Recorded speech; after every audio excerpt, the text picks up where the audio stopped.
10 tahun kesetiaan Kinanti hancur dalam semalam ketika Aris, pria yang ia bangun karirnya dari nol, lebih memilih wanita lain dan mengusirnya tanpa membawa apapun kecuali harga diri yang terluka.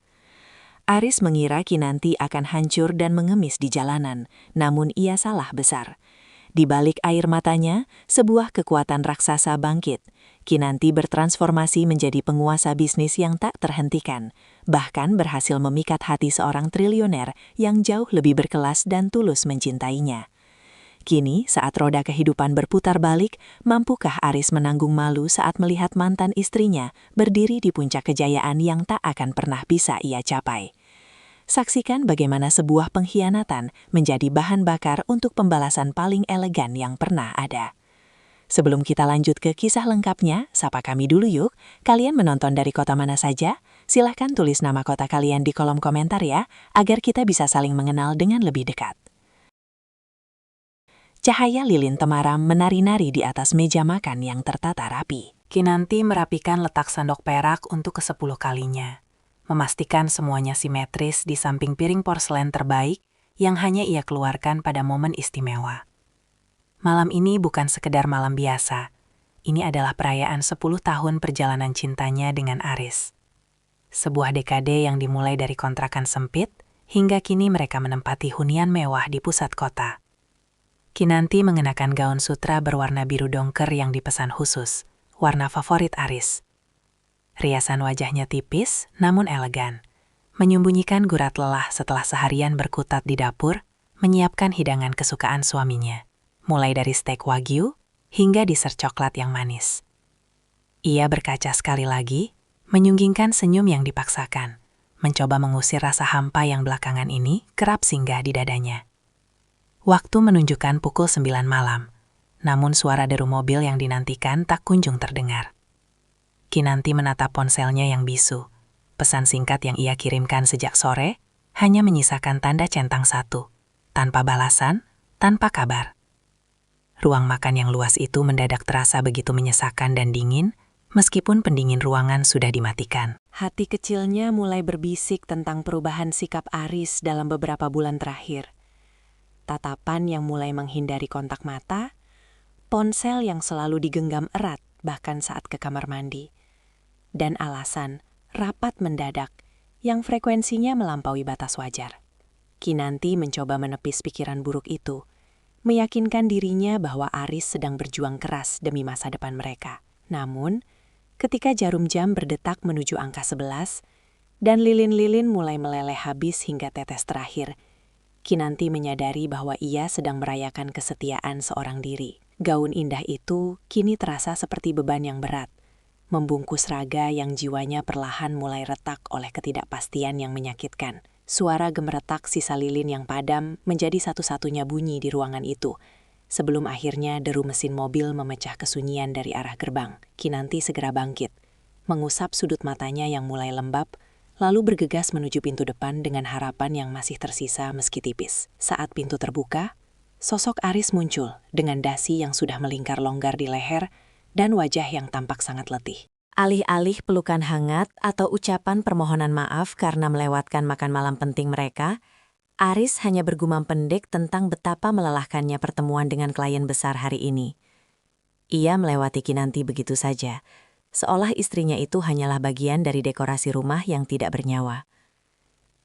Kinanti mengikuti dari belakang, mencoba meraih tas kerja suaminya untuk membantu, namun gerakannya terhenti saat hidungnya menangkap sesuatu yang ganjil. Dari kemeja putih yang dikenakan Aris, menguar aroma parfum wanita yang sangat tajam. Perpaduan antara melati dan vanila yang sangat manis.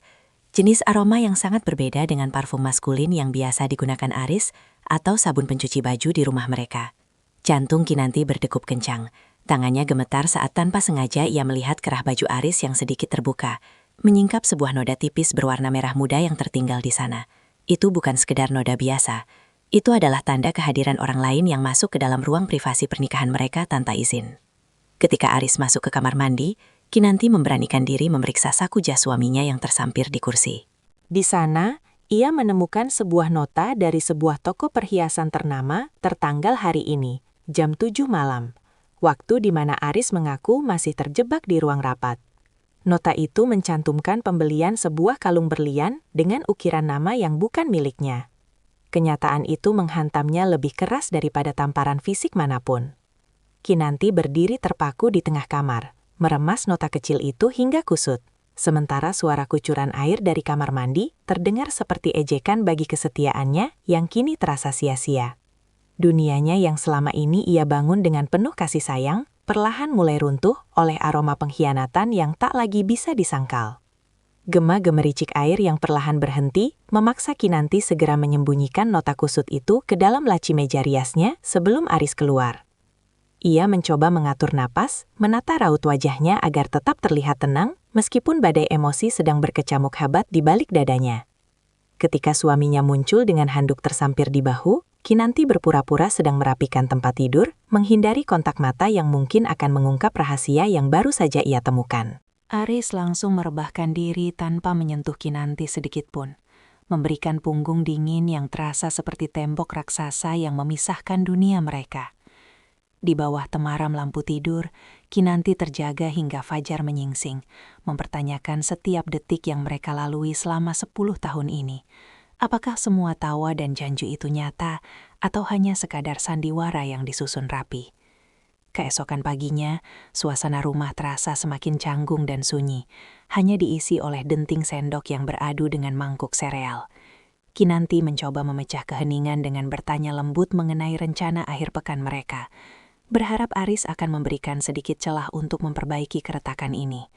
Namun, suaminya hanya menjawab singkat tanpa mengalihkan pandangan dari layar ponselnya yang terus berkedip memberikan notifikasi pesan baru.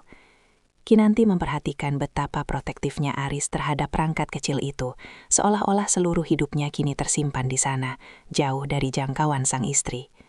Setiap kali Kinanti mencoba mendekat, Aris selalu menemukan alasan untuk menjauh, entah itu panggilan telepon mendadak atau dokumen yang harus segera diperiksa di ruang kerja pribadinya. Keraguan itu mulai tumbuh menjadi kecemasan yang melumpuhkan, membuat Kinanti merasa asing di rumahnya sendiri. Ia mulai berkaca, mencari-cari kekurangan dalam dirinya yang mungkin membuat Aris mencari kenyamanan di tempat lain. Apakah ia kurang menarik? Apakah ia terlalu membosankan karena hanya menjadi ibu rumah tangga yang selalu ada untuknya? Rasa rendah diri mulai menggerogoti logika sehatnya, membawanya pada pusaran konflik batin yang melelahkan, antara ingin percaya sepenuhnya pada sang suami, atau menghadapi kebenaran pahit yang sudah ada di depan mata. Kinanti terjebak dalam dilema yang menyiksa, mencoba bertahan pada sisa-sisa harapan yang kian menipis, seiring dengan sikap Aris yang semakin asing dan tak tersentuh. Pusaran dilema yang menyiksa itu akhirnya mendorong Kinanti untuk keluar rumah demi mencari udara segar, meski kakinya justru melangkah tanpa arah menuju pusat perbelanjaan, di mana toko perhiasan dalam nota itu berada. Ia membutuhkan kepastian, sesuatu yang bisa membuktikan bahwa dugaannya selama ini salah, namun semesta seolah punya rencana lain untuk mengungkap tabir tersebut. Saat ia berdiri di depan sebuah butik pakaian kelas atas, langkahnya mendadak kaku, dan napasnya tertahan di tenggorokan. Di dalam sana, melalui dinding kaca yang bening, ia melihat Aris sedang berdiri mendampingi seorang wanita yang tampak jauh lebih muda, dengan gaya penampilan yang sangat mencolok. Wanita itu, yang kemudian ia ketahui bernama Sheila, sedang mencoba sebuah gaun malam sambil tertawa manja ke arah Aris. Pemandangan itu menghantam kesadaran Kinanti lebih dalam daripada sekadar aroma parfum yang asing. Aris terlihat begitu berbeda. Sorot matanya yang biasanya redup dan dingin saat berada di rumah, kini memancarkan binar pemujaan yang sudah lama hilang untuk Kinanti. Dengan tangan yang sangat ringan, Aris mengusap lembut rambut wanita itu dan melingkarkan sebuah kalung berlian yang sangat mirip dengan deskripsi di nota kemarin pada leher Sheila. Kinanti merasakan dunianya berhenti berputar dan suara bising pengunjung mal di sekitarnya perlahan memudar menjadi keheningan yang memekakan telinga. Ia berdiri terpaku di balik pilar, menyaksikan suaminya melakukan gestur kasih sayang yang selama ini ia rindukan, namun diberikan kepada orang yang sama sekali tidak berhak. Keberanian untuk melabrak mereka tiba-tiba sirna, berganti dengan rasa malu yang luar biasa dan kehancuran harga diri yang sangat dalam. Kinanti segera berbalik dan berjalan cepat menuju parkiran, berusaha menyembunyikan wajahnya yang mulai basah oleh air mata yang tak terbendung lagi. Di dalam mobil, ia mencengkeram kemudi dengan sangat kuat hingga buku-buku jarinya memutih, menyadari bahwa bayangan yang selama ini menghantuinya telah mewujud menjadi kenyataan yang sangat pahit. Bukan lagi sekedar prasangka, ia baru saja menyaksikan sendiri bagaimana 10 tahun pengabdiannya ditukar dengan kesenangan sesaat di sebuah butik mewah. Hari itu, Kinanti pulang bukan sebagai istri yang ragu, melainkan sebagai wanita yang baru saja kehilangan separuh jiwanya. Rasa kehilangan separuh jiwa itu menyertai setiap langkah Kinanti saat ia memasuki rumah yang kini terasa lebih seperti penjara daripada tempat bernaung. Ia tidak lagi menyalakan lampu, lebih memilih duduk bersimpuh di kegelapan ruang tamu, menunggu suara mesin mobil yang menandakan kepulangan sang pengkhianat. Ketika Aris akhirnya masuk dan menyalakan lampu, ia tersentak kaget menemukan istrinya duduk diam dengan tatapan kosong yang menusuk. Tanpa basa-basi, Kinanti meletakkan nota perhiasan yang sudah kusut itu di atas meja kopi, di samping ponselnya yang menampilkan foto samar yang sempat ia ambil dari balik pilar butik tadi siang.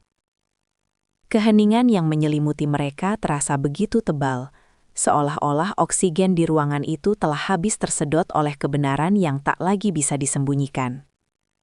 Aris terdiam sejenak, namun alih-alih menunjukkan gurat penyesalan atau ketakutan, wajahnya perlahan berubah menjadi dingin dan keras.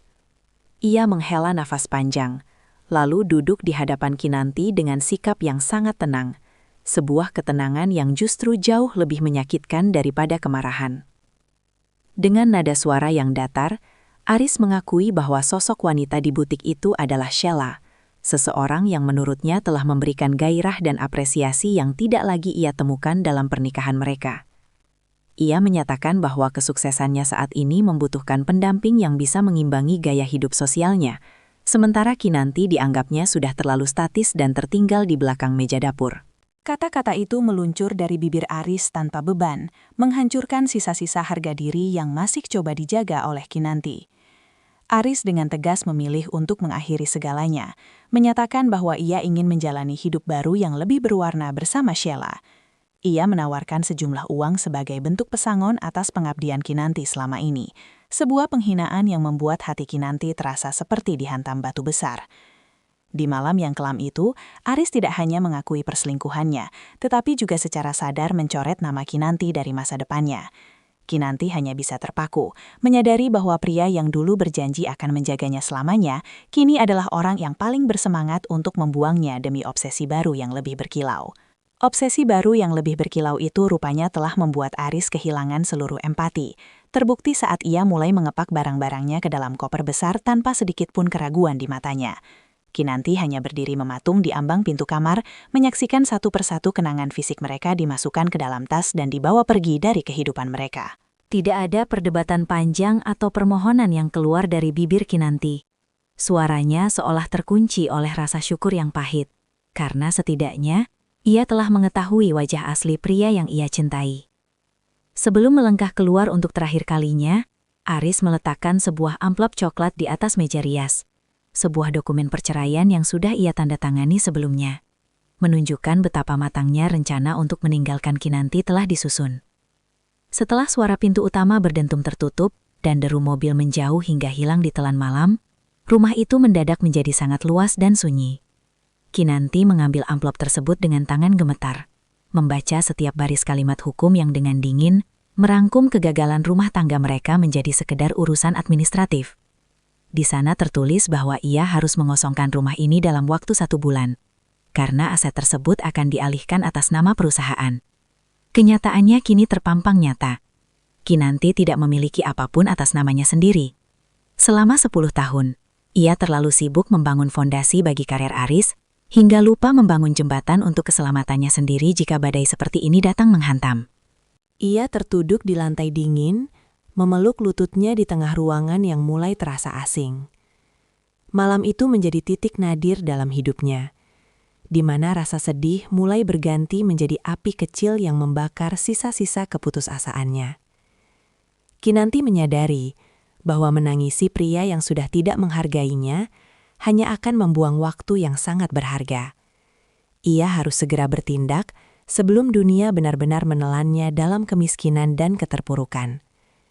Dengan sisa kekuatan yang ada, ia menyalakan laptop lamanya yang sudah berdebu, mulai mencari kembali file-file desain interior yang pernah ia kerjakan sebelum menikah. Di tengah kesendirian yang mencekam, Kinanti berjanji pada dirinya sendiri bahwa surat perpisahan ini bukanlah akhir dari segalanya, melainkan titik awal dari kebangkitannya yang luar biasa. Titik awal dari kebangkitannya yang luar biasa itu dimulai dengan sebuah keputusan besar untuk tidak membiarkan dirinya tenggelam dalam penyesalan. Keesokan harinya, Kinanti mengumpulkan sisa-sisa perhiasan pemberian orang tuanya, serta beberapa tas bermerek yang masih memiliki nilai jual tinggi. Ia mendatangi toko barang mewah bekas untuk mencairkan aset-aset tersebut menjadi modal awal bagi perjuangannya. Meski hatinya perih melepaskan benda-benda yang memiliki nilai kenangan, Kinanti tahu bahwa kemandirian finansial jauh lebih berharga daripada sekadar pajangan di lemari. Uang yang terkumpul ia gunakan untuk memperbarui perangkat kerjanya dan mendaftarkan diri pada kursus sertifikasi desain interior terbaru, guna mengasah kembali bakatnya yang sempat tumpul akibat terlalu lama tertidur di balik rutinitas domestik. Sambil menunggu proses sertifikasi, Kinanti mulai menyusun kembali portofolionya, menggabungkan desain-desain visioner yang pernah ia buat di masa kuliah dengan konsep-konsep modern yang ia pelajari secara otodidak. Ia tidak lagi melihat dirinya sebagai seorang istri yang terbuang, melainkan sebagai seorang profesional yang sedang bersiap untuk kembali ke medan perang. Langkahnya kini terasa lebih ringan saat ia mulai mengirimkan lamaran kerja ke berbagai firma arsitektur ternama di kota itu. Meskipun banyak penolakan yang ia terima karena jeda karir yang cukup lama, Kinanti tidak menyerah. Ia terus memperbaiki cara presentasinya, belajar memahami tren pasar, dan membangun jaringan melalui media sosial profesional. Setiap pagi, ia bangun dengan semangat yang berbeda, bukan untuk menyiapkan sarapan bagi pria yang tak menghargainya, melainkan untuk memperjuangkan mimpinya sendiri. Kinanti menyadari bahwa dunia di luar sana sangat kompetitif, namun rasa sakit hati yang ia miliki justru menjadi bahan bakar yang tak kunjung padam untuk membuktikan kemampuannya. Ia mulai mengambil proyek-proyek kecil secara mandiri, seperti menata ulang apartemen teman lamanya atau memberikan konsultasi desain daring. Hasilnya mungkin belum seberapa, namun setiap rupiah yang ia hasilkan sendiri memberikan rasa bangga yang tidak pernah ia rasakan sebelumnya. Kinanti sedang membangun kembali harga dirinya, satu langkah demi satu langkah, menuju masa depan yang sepenuhnya berada di bawah kendalinya. Masa depan yang sepenuhnya berada di bawah kendalinya itu mulai menampakkan titik terang saat sebuah panggilan telepon tak terduga datang dari Arka Design Group, salah satu firma konsultan interior paling bergengsi di negeri ini. Mereka mengundang Kinanti untuk melakukan wawancara langsung setelah melihat konsep renovasi ruang publik yang ia unggah di situs profesionalnya. Dengan mengenakan setelan blazer minimalis yang ia beli dari hasil proyek mandiri pertamanya, Kinanti melangkah masuk ke gedung pencakar langit itu dengan dagu tegak. Ia tidak lagi membawa aura kesedihan. Yang terpancar hanyalah ambisi seorang wanita yang telah kehilangan segalanya dan tidak takut lagi pada kegagalan. Di ruang rapat yang berdinding kaca, ia tidak hanya berhadapan dengan manajer SDM, tetapi juga seorang pria berwibawa dengan tatapan mata yang tajam namun menenangkan. Pria itu adalah Adrian, sang CEO, yang dikenal sebagai maestro di industri properti, sekaligus sosok yang sangat tertutup. Adrian memperhatikan portofolio Kinanti dengan saksama, melewati lembar demi lembar karya lama yang tampak berdebu, namun memiliki sentuhan jiwa yang unik. Ia berhenti pada sebuah sketsa terbaru, sebuah desain ruang terbuka yang memadukan unsur ketenangan dan kekuatan. Adrian kemudian bertanya bukan tentang pengalamannya yang terhenti 10 tahun, melainkan tentang filosofi di balik desain tersebut. Kinanti menjawab dengan lugas bahwa keindahan sejati muncul dari kemampuan untuk bangkit dan menata kembali kepingan yang hancur menjadi sesuatu yang baru. Jawaban itu tampaknya memberikan kesan mendalam bagi Adrian. Ia melihat sesuatu yang berbeda dalam diri Kinanti, sebuah ketangguhan yang jarang ia temukan pada pelamar lainnya. Tanpa menunggu lama, Adrian menawarkan Kinanti posisi sebagai desainer senior untuk memimpin proyek renovasi sebuah hotel bintang 5 yang sedang mengalami kebuntuan ide. Kesempatan ini adalah pintu besar yang selama ini Kinanti impikan. Sebuah panggung untuk membuktikan bahwa kemampuannya tidak pernah luntur oleh waktu. Saat ia menjabat tangan Adrian untuk menyetujui kontrak tersebut, Kinanti merasakan aliran energi baru yang meyakinkannya bahwa perjalanan menuju karir gemilang ini barulah dimulai. Perjalanan menuju karir gemilang yang baru saja dimulai itu ternyata tidak berjalan semulus yang Kinanti bayangkan, terutama ketika kabar tentang posisi barunya sampai ke telinga Aris. Mantan suaminya yang kini mulai merasakan tekanan finansial akibat gaya hidup Sheila yang boros, merasa terusik melihat Kinanti bangkit begitu cepat. Aris merasa egonya terluka. Ia tidak bisa menerima kenyataan bahwa wanita yang ia campakan justru mendapatkan tempat di firma besar Arka Design Group. Dengan memanfaatkan koneksi lamanya di dunia bisnis, Aris mulai melancarkan serangan terselubung dengan menyebarkan rumor tidak sedap kepada beberapa klien potensial Kinanti. Menuduh bahwa Kinanti mendapatkan posisinya melalui jalur yang tidak profesional dan tidak memiliki kompetensi yang cukup. Akibat dari kabar burung tersebut, salah satu vendor besar sempat ragu untuk menyuplai material untuk proyek hotel yang sedang dipimpin Kinanti. Kinanti mulai merasakan atmosfer yang dingin di kantor ketika beberapa rekan kerja berbisik-bisik saat ia melewati lorong. Namun, alih-alih menangis atau mundur, Kinanti justru menghadapi situasi tersebut dengan kepala dingin yang mengagumkan. Ia mengumpulkan seluruh data teknis, hasil riset pasar, dan detail kalkulasi anggaran yang sangat akurat untuk dipresentasikan dalam rapat evaluasi mingguan. Ia membuktikan bahwa setiap keputusannya didasarkan pada logika arsitektural yang kuat, bukan pada sentimen pribadi atau bantuan orang dalam. Di tengah ketegangan tersebut, Adrian tetap menunjukkan dukungannya yang tenang namun tegas. Sang CEO itu rupanya telah menyelidiki asal-muasal rumor tersebut dan mengetahui bahwa Aris adalah dalang di baliknya. Alih-alih meragukan Kinanti, Adrian justru memberikan panggung lebih luas bagi Kinanti untuk membuktikan kemampuannya di hadapan para investor. Kinanti menyadari bahwa sabotase dari masa lalunya ini hanyalah ujian untuk menguatkan mentalitasnya sebagai seorang pemimpin. Dengan dedikasi yang tidak tergoyahkan, ia berhasil membalikan keadaan. Vendor yang tadinya ragu justru menawarkan kontrak eksklusif karena terkesan dengan integritas dan ketelitian kerja Kinanti. Upaya Aris untuk menjatuhkannya justru menjadi katalisator bagi Kinanti untuk bersinar lebih terang dari sebelumnya. Katalisator yang membuat Kinanti bersinar lebih terang itu membawanya ke sebuah aula megah, tempat tender proyek pembangunan pusat konvensi nasional diadakan. Sebagai perwakilan utama dari Arka Design Group, Kinanti datang dengan membawa konsep resiliensi Nusantara yang sangat memukau secara visual dan efisien secara fungsional. Namun, kejutan muncul saat ia melihat daftar perusahaan yang ikut bersaing dalam tahap final. Di sana tertera nama firma milik Aris yang sedang berjuang keras memulihkan reputasi finansialnya. Pertemuan ini tidak terelakkan lagi. Ketika mereka berpapasan di lobi, Aris tampak sangat terkejut melihat transformasi Kinanti yang kini mengenakan busana kerja formal yang sangat anggun, memancarkan aura otoritas yang tidak pernah ia tunjukkan selama menjadi ibu rumah tangga.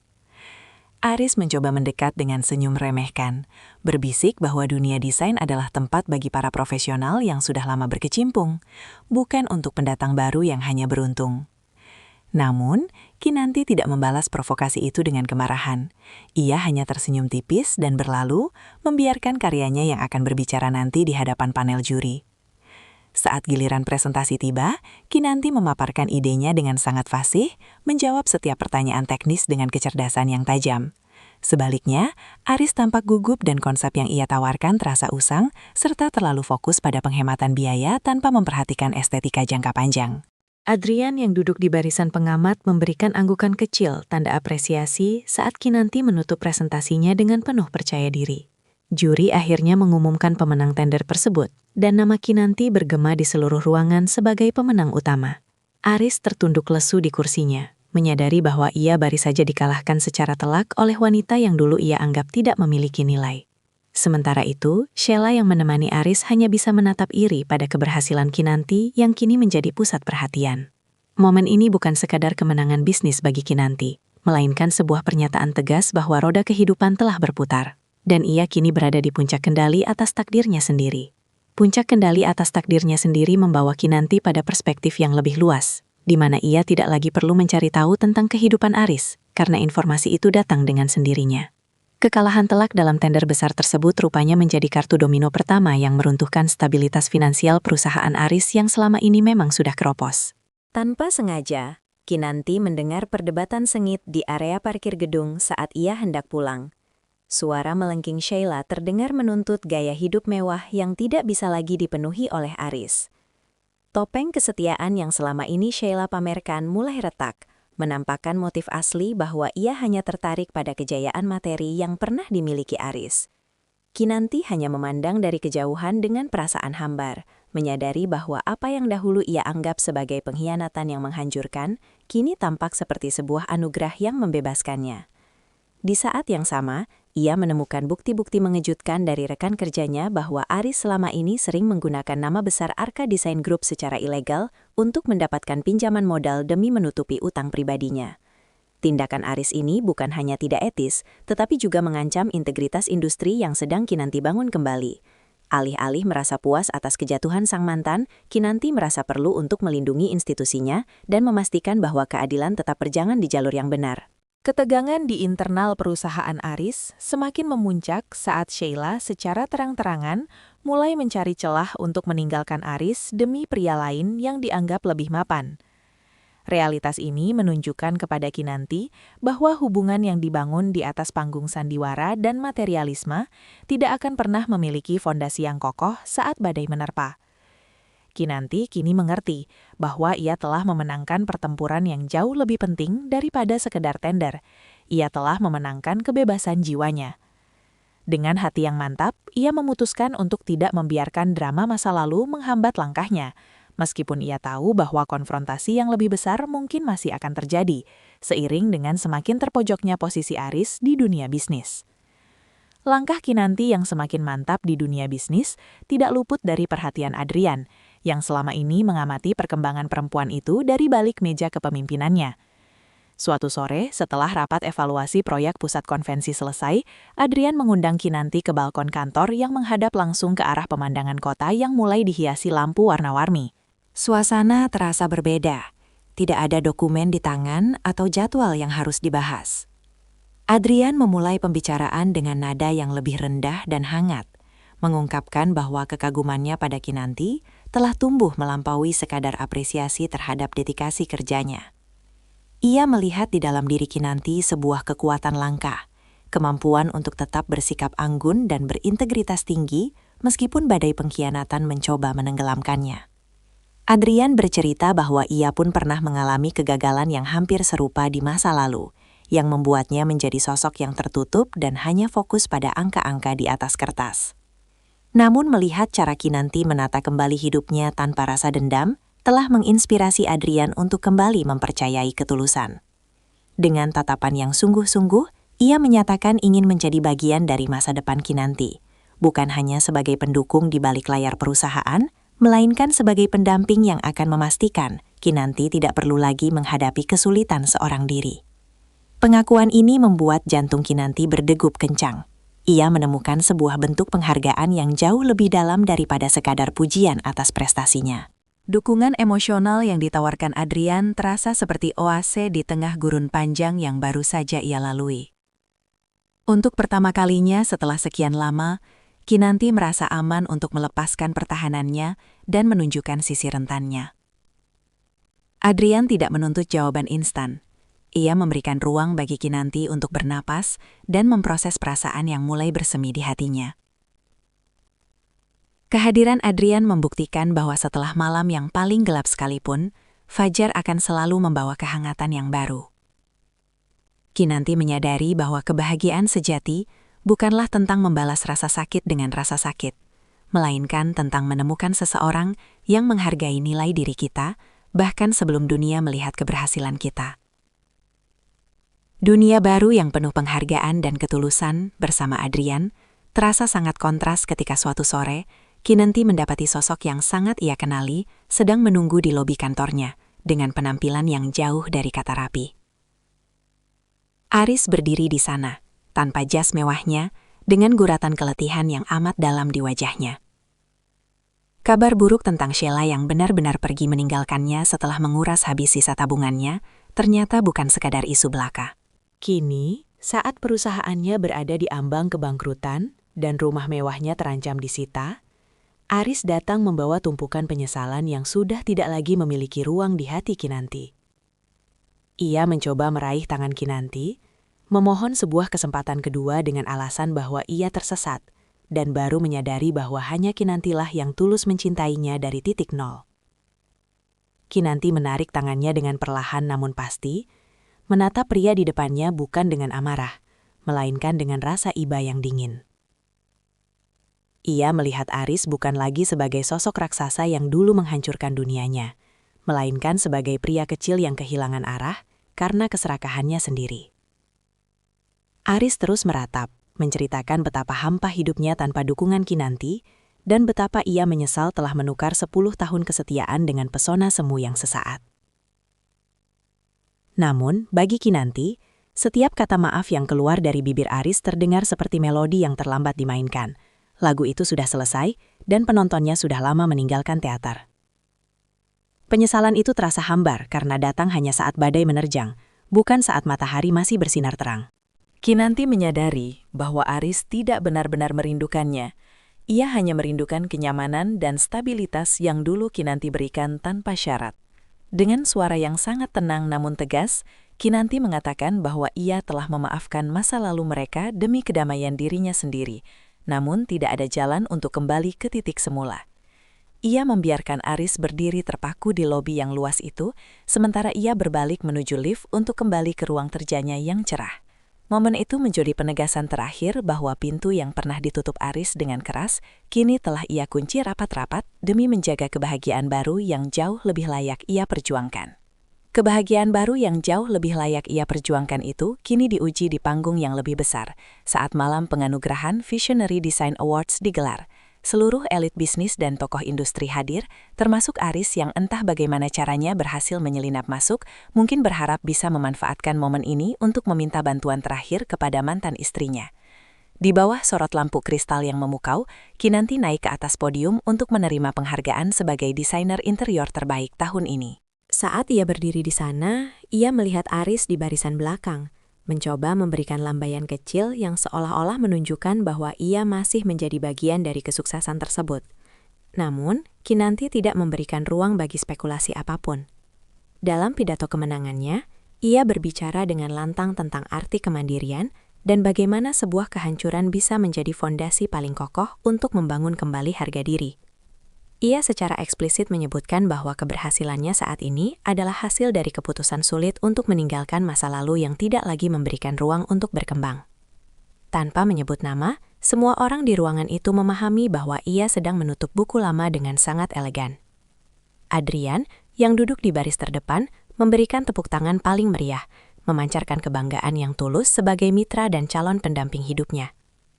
Setelah pidato selesai, Aris mencoba menghadang Kinanti di area belakang panggung, menuntut penjelasan mengapa ia seolah-olah tidak diakui sama sekali dalam perjalanan hidup Kinanti.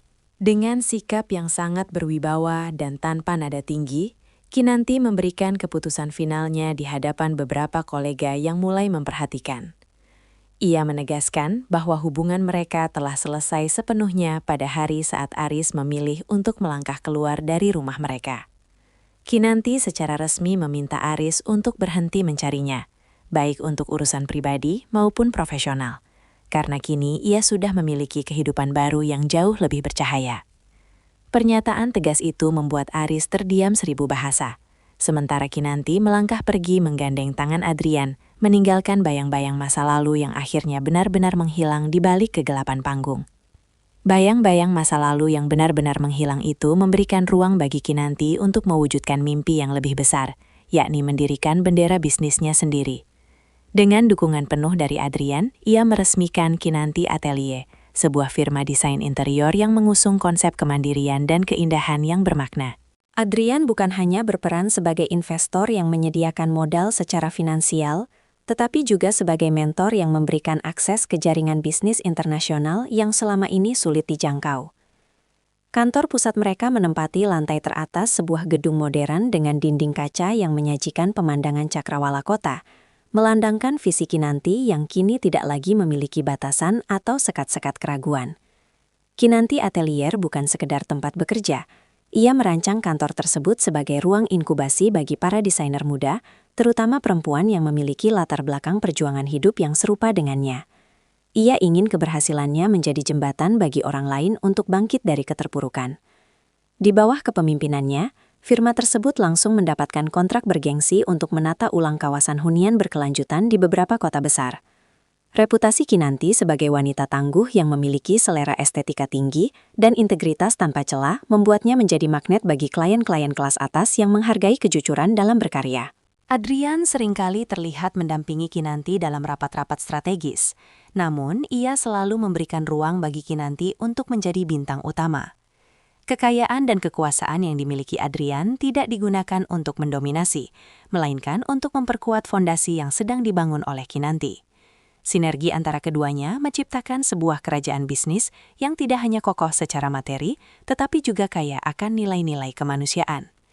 Kinanti menyadari bahwa puncak karir yang ia capai saat ini bukanlah akhir dari perjalanannya, melainkan sebuah platform baru untuk memberikan dampak positif yang lebih luas bagi dunia desain dan komunitas di sekitarnya.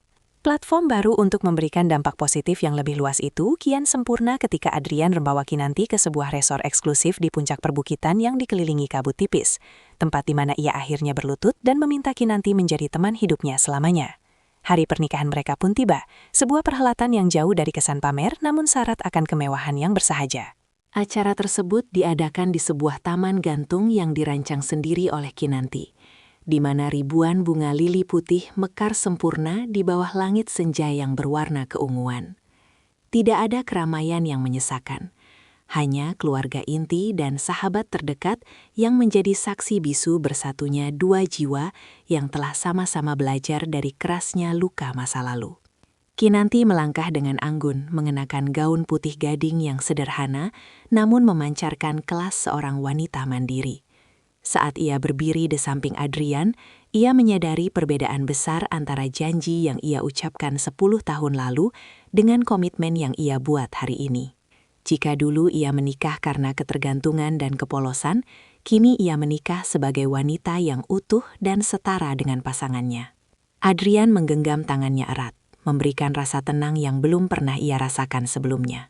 Pria itu tidak memberikan mahar berupa perhiasan yang hanya untuk dipajang, melainkan komitmen untuk selalu mendukung setiap visi dan misi Kinanti dalam memajukan dunia seni dan pendidikan bagi kaum wanita. Suasana haru menyelimuti momen saat mereka bertukar cincin, simbol dari sebuah ikatan yang didasarkan pada rasa hormat dan transparansi. Pernikahan ini menjadi bukti nyata bahwa kebahagiaan sejati tidak datang dari mengemis cinta kepada orang yang salah, melainkan dari keberanian untuk mencintai diri sendiri terlebih dahulu hingga dipertemukan dengan seseorang yang tepat.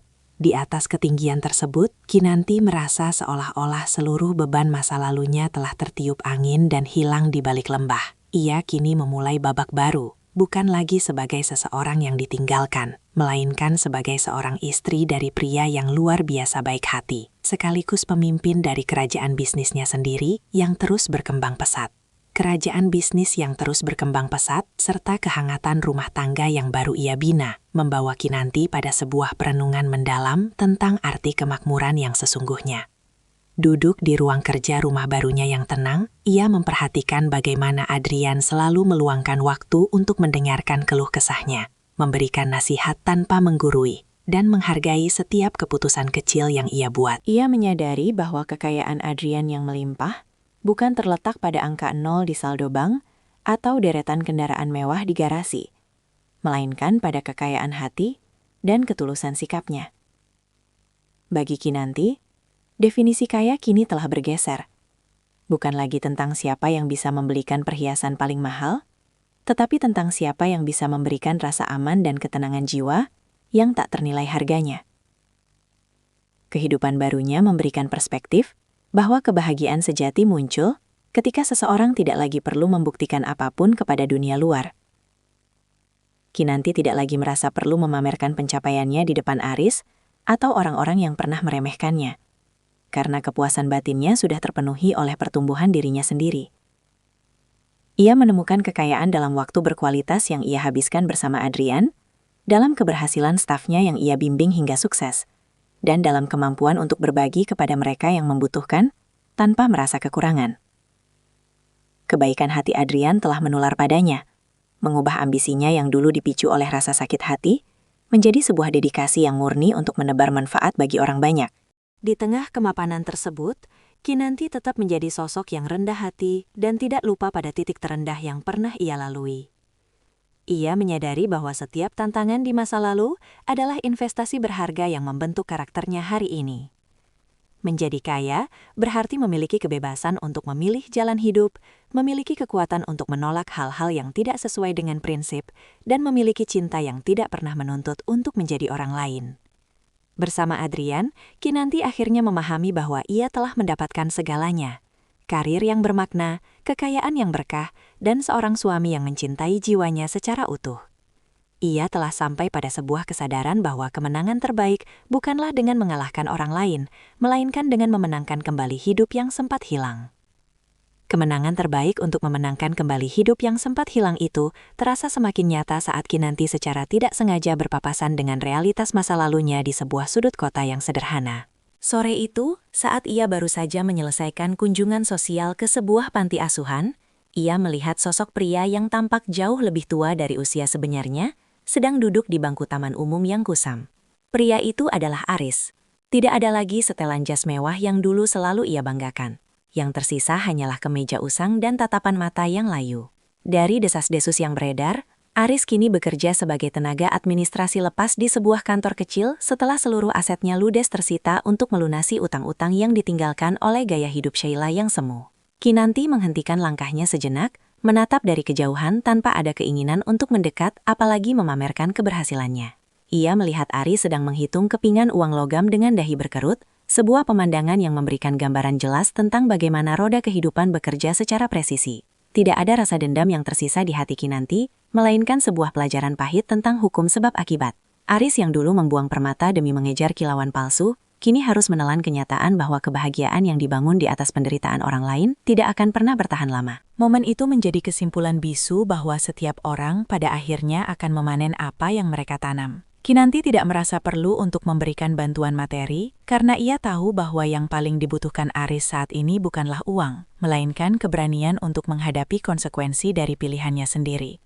Ia berbalik perlahan dan kembali menuju mobilnya, di mana Adrian sudah menunggu dengan senyum hangat yang selalu menenangkan. Kinanti menyadari bahwa kejatuhan Aris bukanlah sumber kebahagiaannya, namun itu adalah titik penutup yang memberinya kedamaian. Ia meninggalkan taman itu dengan hati yang lapang, menyadari bahwa ia telah benar-benar terlepas dari lingkaran hitam masa lalu dan siap menyambut masa depan yang jauh lebih bermakna. Hati yang lapang dan kesiapan menyambut masa depan yang bermakna itu mendorong Kinanti untuk meluncurkan program Lentera Kinanti, sebuah yayasan nirlaba yang didedikasikan khusus untuk membantu para wanita yang kehilangan arah akibat perceraian atau pengkhianatan. Ia tidak ingin pengalaman pahitnya hanya menjadi catatan pribadi, melainkan sebuah kurikulum kehidupan yang bisa menginspirasi orang lain untuk bangkit dari puing-puing kehancuran. Di yayasan ini, Kinanti menyediakan pelatihan keterampilan mulai dari manajemen keuangan, desain, hingga bantuan hukum dan konsultasi psikologis gratis. Ia percaya bahwa seorang wanita yang berdaya secara ekonomi dan stabil secara emosional tidak akan pernah bisa direndahkan oleh siapapun, termasuk oleh masa lalu yang kelam. Dalam setiap sesi berbagi, Kinanti seringkali duduk di tengah-tengah para peserta, mendengarkan kisah mereka dengan empati yang mendalam tanpa jarak. Ia menekankan bahwa air mata yang jatuh hari ini haruslah menjadi pupuk bagi keberanian di hari esok. Melihat para wanita itu mulai berani bermimpi kembali dan membuka usaha kecil mereka sendiri, memberikan kepuasan batin yang jauh lebih besar bagi Kinanti dibandingkan dengan memenangkan tender proyek jutaan dolar. Ia menjadi bukti hidup bahwa predikat korban hanyalah sebuah fase sementara, dan setiap individu memiliki hak sepenuhnya untuk menulis ulang narasi hidup mereka menjadi seorang pemenang. Adrian tetap setia mendampingi di sisi Kinanti, seringkali turut memberikan materi tentang literasi bisnis bagi para binaan yayasan tersebut. Keharmonisan mereka menjadi teladan nyata bagi banyak orang, bahwa hubungan yang sehat adalah hubungan yang saling mendukung untuk tumbuh dan memberi manfaat bagi sesama. Melalui Lentera Kinanti, ia berhasil mengubah stigma negatif tentang perpisahan menjadi sebuah batu loncatan menuju kemandirian yang terhormat. Setiap kali melihat salah satu binaannya berhasil mendapatkan pekerjaan atau memulai karir baru, Kinanti merasa separuh dari lukanya dulu benar-benar telah sembuh total oleh kebaikan yang ia sebarkan. Ia kini menyadari bahwa misi hidupnya yang sesungguhnya adalah menjadi cahaya bagi mereka yang masih terjebak di dalam kegelapan yang dulu pernah ia huni. Cahaya yang ia sebarkan melalui yayasannya kini terpantul indah pada langit senja yang membentang luas di atas cakrawala kota, menandai berakhirnya sebuah babak panjang penuh air mata dan dimulainya keabadian kebahagiaan. Kinanti berdiri di balkon kantor pusatnya, menatap lurus ke arah langit biru yang jernih. Warna yang dulu ia pakai untuk menyenangkan orang lain, namun kini menjadi simbol kebebasan dirinya sendiri. Tidak ada lagi sesak di dada atau keraguan yang membayang. Setiap tarikan napasnya terasa ringan, membawa aroma keberhasilan yang ia bangun dari keringat dan keteguhan hati. Di sampingnya, Adrian muncul dengan langkah pelan, lalu menyampirkan jaket ke bahu Kinanti sebelum menggenggam jemarinya dengan penuh kehangatan. Sebuah gestur sederhana yang menegaskan bahwa ia tidak akan pernah membiarkan Kinanti kedinginan lagi. Momen dramatis ini menjadi kesimpulan dari seluruh perjuangannya, bahwa keadilan tidak selalu datang dalam bentuk pembalasan yang kasar, melainkan dalam bentuk kehidupan yang jauh lebih baik daripada yang pernah dibayangkan oleh para peremehnya. Kinanti menyadari bahwa jika dulu Aris tidak meninggalkannya, ia mungkin masih akan menjadi wanita yang terperangkap dalam kepalsuan, tidak pernah mengenal potensi raksasa yang tertidur di dalam dirinya. Pengkhianatan itu, betapapun perihnya, ternyata adalah undangan dari semesta bagi Kinanti untuk naik kelas. Pesan moral yang kini ia genggam erat adalah bahwa harga diri seorang wanita tidak terletak pada siapa pasangannya, melainkan pada kemampuannya untuk berdiri di atas kaki sendiri dan tetap memiliki hati yang lembut untuk memaafkan tanpa harus melupakan pelajaran yang didapat. Kehidupan telah memberikan segalanya, karir yang gemilang, suami yang tulus, dan kedamaian batin yang sempurna. Sambil bersandar pada bahu Adrian, Kinanti memejamkan mata sejenak, membisikkan rasa syukur pada langit yang kini menjadi saksi kemenangannya. Ia telah membuktikan bahwa balas dendam terbaik adalah dengan menjadi bahagia, sukses, dan tetap menjadi orang baik di tengah dunia yang terkadang tidak adil. Cerita ini berakhir bukan hanya dengan sebuah pernikahan mewah, melainkan dengan kelahiran kembali seorang wanita tangguh yang telah berhasil menaklukkan badai, dan kini berhak menikmati ketenangan di bawah langit birunya yang abadi.